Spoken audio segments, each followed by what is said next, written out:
Oke, baik. Nah, perbandingan struktur sel hewan dan sel tumbuhan. Nah, tadi juga sampaikan pertama sebelum cari perbedaan temukan persamaannya dulu ya. Persamaannya apa? Memiliki nukleus sama-sama, mitokondrianya juga sama-sama, RE-nya juga punya sama-sama, Golgi-nya juga punya sama-sama, lisosomnya sama, peroxisomnya sama, hanya saja mungkin secara spesifik ada fungsi-fungsi yang berbeda di antara keduanya. Sitosolnya secara kimiawi sama, elemen sitoskeletalnya sama, hanya saja mungkin fungsinya berbeda karena hewan dan tumbuhan karakternya lain ya. Hewan lebih aktif karena memiliki gerak aktif, tumbuhan geraknya pasif. Nanti sitoskeleton ini ada yang aktin, miosin, filamen di sel-sel otot. Ya, tentunya berbeda dengan tumbuhan. Tumbuhan tidak memiliki otot untuk alat gerak aktif seperti hewan ya. Itu yang bisa dibedakan. Tapi prinsipnya cari persamaannya dulu. Nah, perbedaan signifikannya ya, ini tadi sudah ini lebih kloroplas, dinding sel dan vakuola. Ya, itu yang signifikan antara hewan dan tumbuhan. Ini dinding sel seperti ini, kemudian vakuola yang seperti ini yang sentral ya. Kemudian juga ada kloroplas. Nah, atau plastida ini. Ya, tadi menarik juga kelompok 3 menyampaikan plastida ada berwarna-warna, tapi tadi saya menggarisbawahi mungkin ada apa? Terselip lidah saja ya. Bawahnya tadi mana tadi? Plastida mempengaruhi pematangan buah gitu ya. Bukan plastida yang mempengaruhi pematangan buah, itu yang pematangan buah itu hormon ya, hormonnya. Tetapi pematangan buah ini hormon itu salah satunya untuk mengendalikan pemunculan pigmen warna. Ya, dikendalikan oleh DNA tentu saja. Bahwa ketika sudah masak, ya dia memerintahkan sel itu untuk menghasilkan sel penghasil hormon ya, untuk mempengaruhi plastida supaya terekspresi, supaya keluar warna kuning, kemerahan, ya sebelumnya hijau jadi kemerahan, kuning, kemerahan. Nah itu plastida ini, bukan plastida yang mempengaruhi pematangan, itu pengaruh hormon ya, tetapi hormon ini mempengaruhi plastida untuk terekspresi, ya warnanya berubah. Baik. Nah sekarang struktur yang berbeda ini. Kloroplas, ya tadi juga sudah dibahas, kloroplas seperti apa, yang memiliki organel berplastida, ada pigmen hijau klorofil, ada molekul karotin, ya, orange, kemudian pikosantin dan sebagainya yang berwarna coklatan, macam-macam ya, tergantung namanya, nanti bisa Anda pelajari lebih detail. Nah, kemudian strukturnya tadi juga sudah disampaikan. Nah, ini justru ini saja yang perlu Anda sampaikan lebih mendetail, karakter-karakter yang beda ini. Nah, supaya panjang waktu presentasinya lebih ke mematangkan sisi yang beda signifikan. Kalau kesamaannya sambil jalan aja nggak apa-apa. Kemudian, nah ini juga ya tadi sudah disampaikan tempat terjadinya fotosintesis.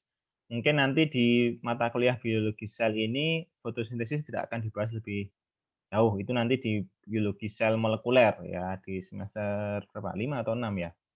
Ya, nanti ada sendiri.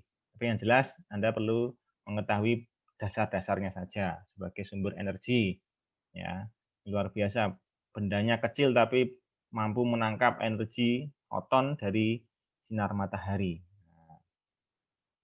Nah, percepat. Nah, ini kloroplas ini. Nah, tadi mungkin disinggung juga ya, tadi ada tadi belum disinggung ya? Belum. Tentang adanya DNA di dalam kloroplas.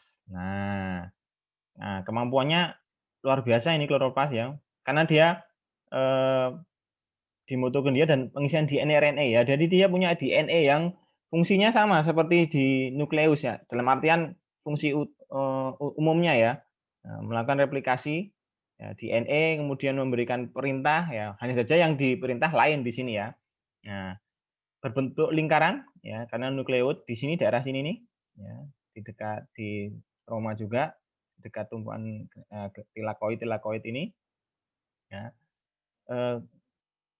Bahkan dia memiliki 100 gen ya. Banyak yang menyandikan berbagai RNA dan protein. Jadi dia sama, sintesis protein di situ ada. Ya, terjadi juga di sini di dalam kloroplas. Nah, luar biasa. Terutama memang fungsinya untuk fotosintesis ya, karena ini vital sekali di tumbuhan dan dia sebagai makhluk hidup yang produsen di alam. Makanya dia sampai ada DNA khusus ya, DNA khusus untuk menyokong fungsi fotosintesis ini. Jadi luar biasa ini. Di dalam sel tumbuhan itu ada lagi pabrik kecilnya lagi yang fokus pada penghasil energi.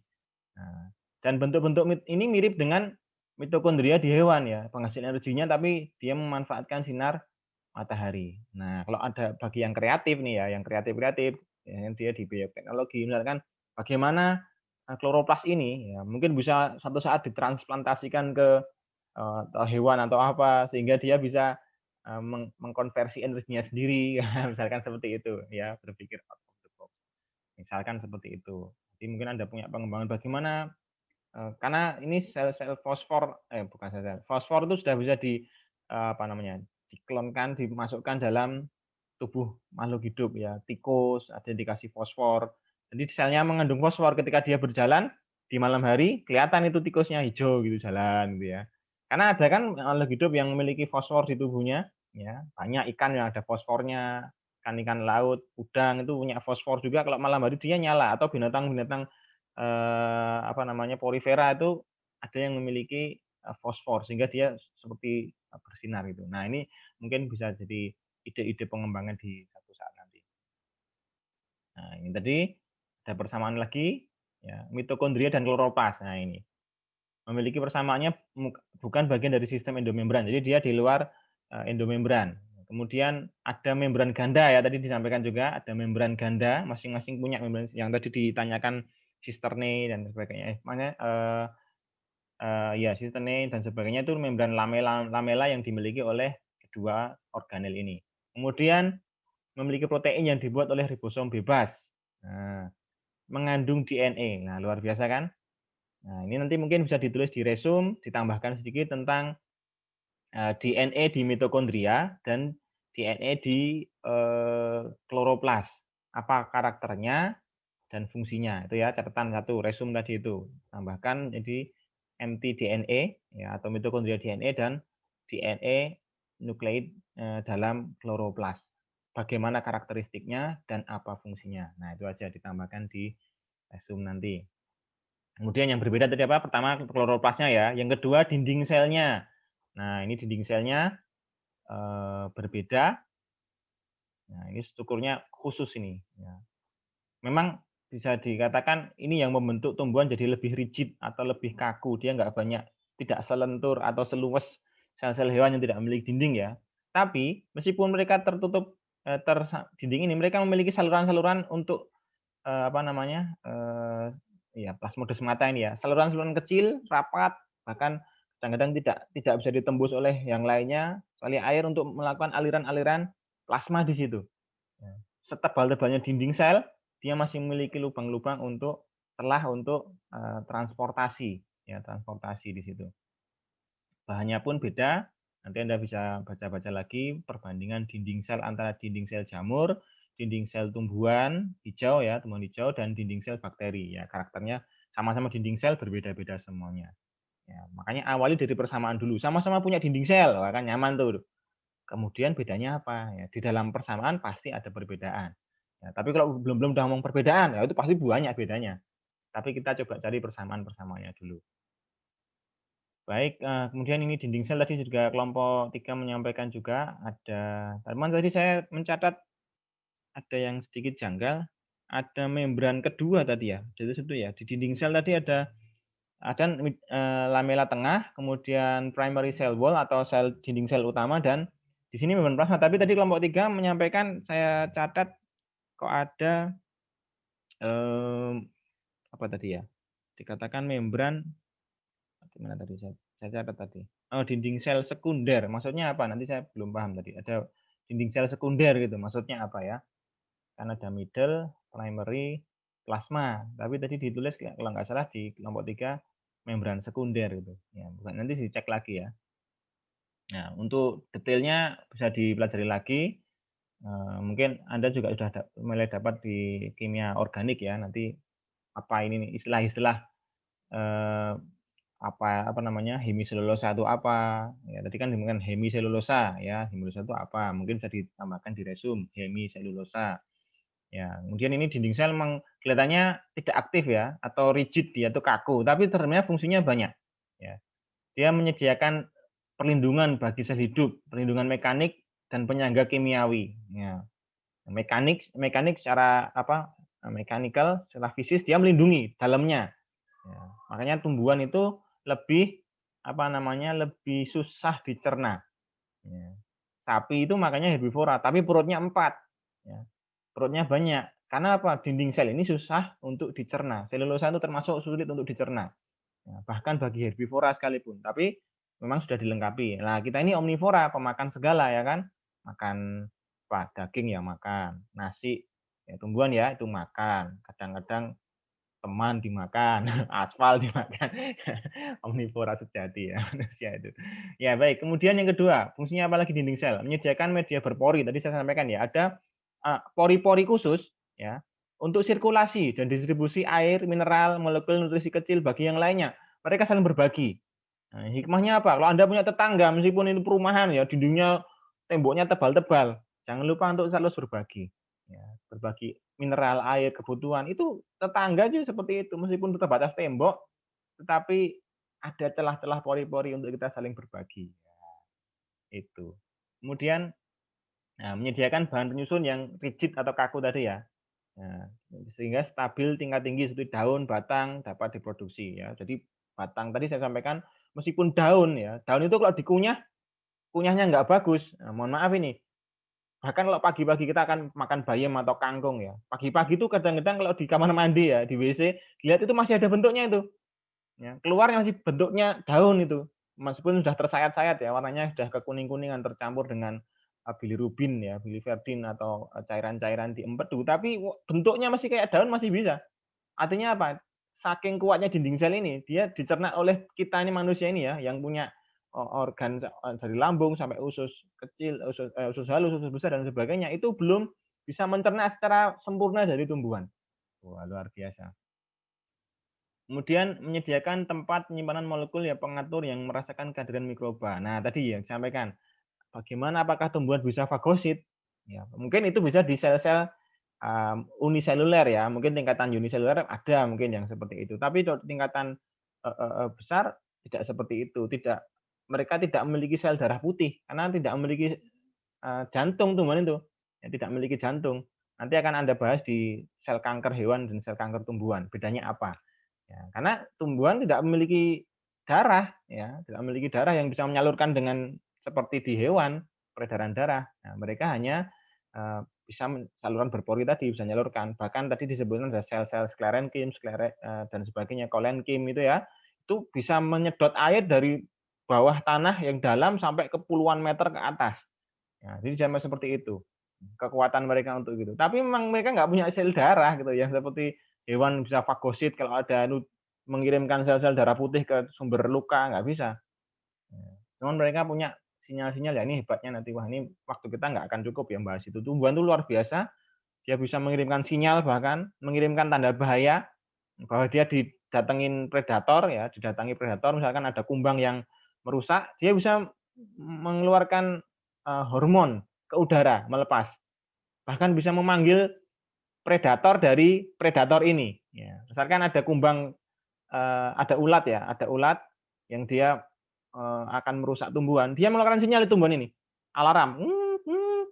Tiba-tiba nanti ada kumbang datang, langsung nyerang si ini, ulat ini, just dimakan dia. Atau mungkin dibunuh di situ sebagai sumber makanan. Dari mana? Dia bisa memanggil tumbuhan itu, meskipun nggak bergerak, kelihatannya diam saja, kena angin ya ikut ya. Padahal tapi dia memiliki sistem pertahanan diri yang ampuh gitu ya, yang luar biasa. Nah ini saya ambil dari tulisannya Andrew Stehlin di Britannica tentang cell wall on plant physiology. Next. Nah ini tadi ya saya sampaikan sedikit. Apakah bakteri, alga, dan jamur memiliki dinding sel? Ya mereka punya, cuman karakternya lain. Penyusunnya pun lain. Sama seperti di dunia manusia ya. Sama-sama tembok, bahannya lain. Ada yang bataton putih, ada yang pakai batu bata merah, ada yang pakai batu bata putih, ada yang pakai batu, ya di semen, campurnya semen lain-lain. Sama seperti di dunia teknik ini. Ya, sama-sama namanya dinding sel, tapi lain-lain. Fungsinya pun lain-lain. Karena lingkungannya juga lain-lain. Kalau Anda tembok-tembok di Eropa, kastil-kastil itu pakai batu, ya kan? Di sana batu lebih kuat karena mungkin cuacanya lain. Di Indonesia ya ada yang pakai batu, tapi sebagian besar batu bata merah atau pakai batako semen. Ya, itu pun juga karakternya lain. Dinding rumah yang batu bata merah mungkin lebih dingin. Yang batako lebih cepat selesai tapi agak panas misalnya gitu ya. Itu sama seperti mereka, karakternya gitu. Jadi dipikir yang simbol-simbol dulu saja. Karakternya berbeda pasti yang dihadapi juga berbeda nanti. Nah, gitu ya. Kalau kita sudah sampai ke detail-detailnya pasti akan sulit. Biologi sel itu apalanya banyak. Ya karena Anda cari perbedaannya dulu. Tapi carilah persamaannya, baru temukan keindahan perbedaan di antara persamaan. Ya, cakep. Ya. Nah, ini oke, saya lewatin. Ada peptidoglikan bakteri, polisakarida alga, ya, kitin itu di jamur atau fungi. Nah, ini yang ketiga, perbedaan ketiga. Tadi apa pertama? Memiliki plastida atau kloroplas. Yang kedua, tadi apa? Dinding sel. Yang ketiga, vakuola. Ya, vakuola atau kompartemen. Ya, rongga. Vakuola itu kantung sebenarnya, lebih ke kantung ya. Ya. Sel tumbuhan ya atau fungi dapat memiliki satu atau beberapa vakuola. Nah, ini yang paling besar menyolok itu kelihatan di sel tumbuhan itu kelihatan besar seperti ini. Ada kayak rongga ini ya. Ya. Ada vakuola makanan terbentuk melalui fagositosis. Nah, tadi terjawab ya. Fagositosis bisa nggak? Ya bisa. Tapi mungkin bagi sel-sel tertentu atau mungkin uniseluler yang bersifat tumbuhan bisa melakukan fagositosis. Tapi mereka juga bisa pinositosis seperti menyerap air. Juga bisa menyimpan kantung ini berisi air juga ada, cadangan-cadangan air, penyimpanan air. Ya, kemudian vakuola kontraktil. Nah, ini di protista ya kan, maksudnya uniseluler, protista air tawar yang sifatnya mirip dengan tumbuhan karena protista contohnya Euglena yang viridis hijau itu dia memiliki klorofil ya. Meskipun dia bisa bergerak memiliki flagel. Karakternya seperti hewan ya, tapi dia memiliki kloroplas sehingga dia semacam bersifat hewan dan tumbuhan gitu. Tapi dia secara umum dimasukkan ke dalam kelompok protozoa, masuk di protozoa ya. Ya, bahkan dia bisa memompa kelebihan air keluar dari sel kontraktil. Kontrak itu kontraksi ya, bisa berdenyut dia. Bisa berdenyut, mompa air, nyedot air ya gitu ya. Seperti itu. Dan vakuola sentral ya, itu banyak dalam sel tumbuhan dewasa untuk menyimpan zat-zat organik dan air. Anda pasti ingat ya, ada umbi akar, ada umbi batang, ada umbi apalagi? Batang, umbi akar, ya, mungkin menyimpan juga di buah. Nah itu peran si vakuola sentral ini. Ya, dia tadi bukan zat saripati ya, benar si Acia menyampaikannya menyimpan saripati, bukan saripati ya, menyimpan pati ya, pati, amilum. Ya, menyimpan cadangan makanan di dalam vakuola ini. Oke, itu tadi vakuola. Nah, ini ada yang namanya sambungan antar sel sekarang. Tadi saya bilang meskipun dinding sel itu tebal, mereka saling terhubung. Ya, itu sambungan antar sel. Nah, ini spesifik. Ya, misalkan bersebelahan, jaringan, organ. Kan sel itu tadi disampaikan juga kelompok 3 bahwa sel hewan ada macam-macamnya ini. Sel tumbuhan ini. Dan mereka kan saling berdampingan hidupnya. Nah, dampingan. Berbeda fungsi tapi hidupnya sangat erat itu satu dengan yang lain, saling menyambung. Itu ibaratnya seperti kampung satu dengan kampung yang lain ya. Kampung A sini ya, banyakkan penduduknya adalah pengrajin gerabah ya. Kampung B itu pengrajin bukan pengrajin, banyakkan kuliner. Mereka saling membutuhkan meskipun berbeda. Orangnya sama, selnya sama, sel tumbuhan semua, cuman karena dia bentuknya berbeda, karakternya berbeda. Yang mereka lakukan pun berbeda. Kampung A sukanya bikin kerajinan tangan ya kan, dia butuh makan ya, hubungi kantong B, kamu kampung B buat makanan kan ya, kami disuplai ya, ini tak kirimi makanan, kamu kirimi saya perlengkapan rumah tangga yang dibutuhkan. Nah gitu kan, itu saling menghubung. Tadi kolenkim dengan sel-sel di sel tubuh, sel parenkim saling berhubungan semuanya. Nah ini sambungan antar sel adalah saluran komunikasi mereka, saluran mereka untuk saling berinteraksi. Nah kalau di tumbuhan ya plasmo desma. Yang sedangkan yang ini pada hewan. Tapi kan judulnya sama, sambungan antar sel. Yang pertama plasmodesma ini di tumbuhan, sementara yang ini tight junction, desmosom, gap junction itu pada hewan.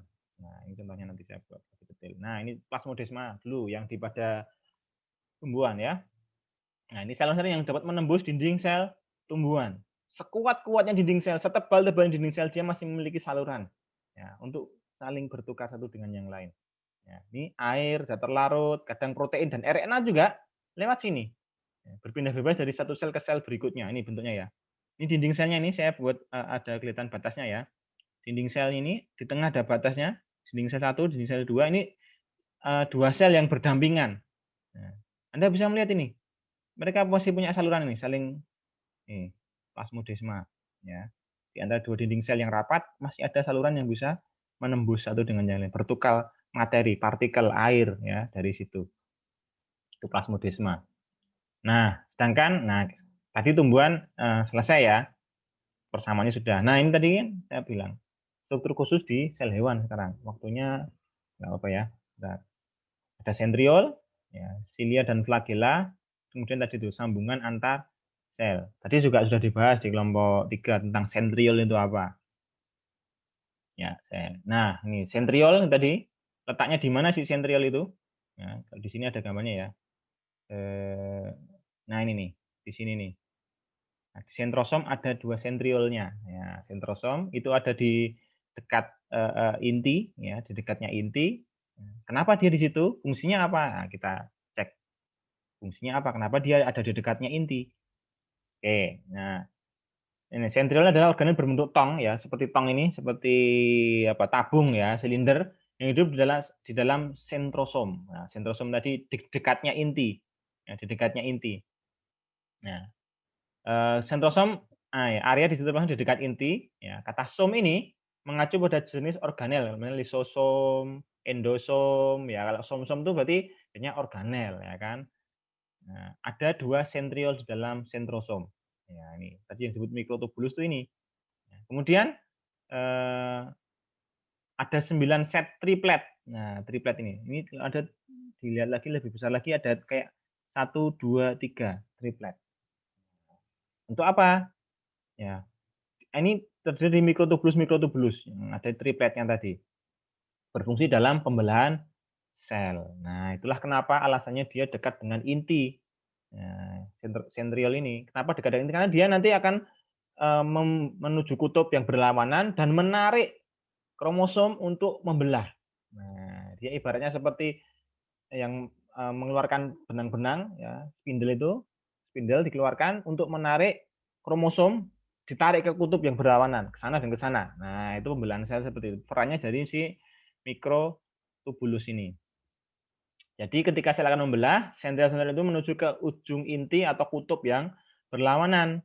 Nah, kan masih ingat ya kemarin ya, ketika tidak kondisi tidak akan membelah, nukleus itu kompak ya, bentuknya kompak di tengah gitu, kelihatan sekali menonjol. Tapi begitu akan membelah, selubung intinya menghilang kan? Ya, kemudian benang-benang kromosom itu memulai berkondensasi, menggumpal-gumpal saling ada namanya apa kemarin? Protein histon tuh ya, yang membuat mengulung-ulung berbentuk nanti kayak X itu kan, yang sering di buku-buku itu, bentuknya kayak huruf X itu. Nah, nanti ditarik oleh si sentrosom ini, ditarik ke ujung sana dan ujung sana sehingga kromosom itu membelah, mengutup masing-masing dan baru nanti terjadi sitokinesis, misah ya. Nah, ini tadi juga mungkin ada sedikit videonya ya biar Anda tahu lokasinya. Semoga di Zoom kelihatan. Nah, ini sentriol. Dari sini ya, di dekatnya inti ini ada dua sentriol di dalam sentrosom. Nah, nanti dia akan berperan ini ada 9 triplet tadi. Ada nggak videonya ya? Oh, nggak sampai membelah ini. Yang jelas ini nanti akan bisa membelah ke kutub yang berlawanan. Oke, saya percepat. Sambungan ketat, desmosom, dan sambungan celah pada sel hewan. Nah, ini 3 jenis sel hewan pun juga demikian. Ya, memiliki sambungan satu sel dengan yang lain. Mereka ini nanti akan terkait di materi komunikasi antar sel besok di kelompok berapa ya? Nah, mungkin 6 atau 7 atau 8. Nah, komunikasi antar sel. Nah, mencegah ini yang sambungan ketat, tight junction yang ini, ya, mencegah kebocoran cairan ekstraseluler. Ya, desmosom, anchoring junction, anchor, tadi siapa namanya? Aca tadi suaranya kayak news anchor ya, pembawa acara di TV. Nadanya itu sudah cocok, mungkin jadi MC besok. Jadi MC di UMS ya. Jadi kalau ada acara-acara mungkin jadi MC cocok. Desmosom ya, menyambungkan sesam menjadi lembaran-lembaran yang kuat. Ini desmosom ini. Ya. Kemudian ada gap junction ya, menyediakan saluran informasi antara sel-sel yang bersebelahan. Ya, intinya mereka membantu sel-sel yang bersebelahan untuk saling berkomunikasi. Ini gambarnya yang agak lebih besar. Nah, ini ya. Nah, itu oke, saya kira ini referensi cukup ya dari saya. Untuk masukannya tadi resum ya, untuk resum kelompok 3. Silakan tadi apa? Ditambahkan apa tadi? DNA pada mitokondria dan DNA pada kloroplas. Karakteristiknya seperti apa dan fungsinya apa ya, itu ditambahkan di resum nanti. Saya kira cukup itu ya. Ada yang ditanyakan dulu? Tidak ada?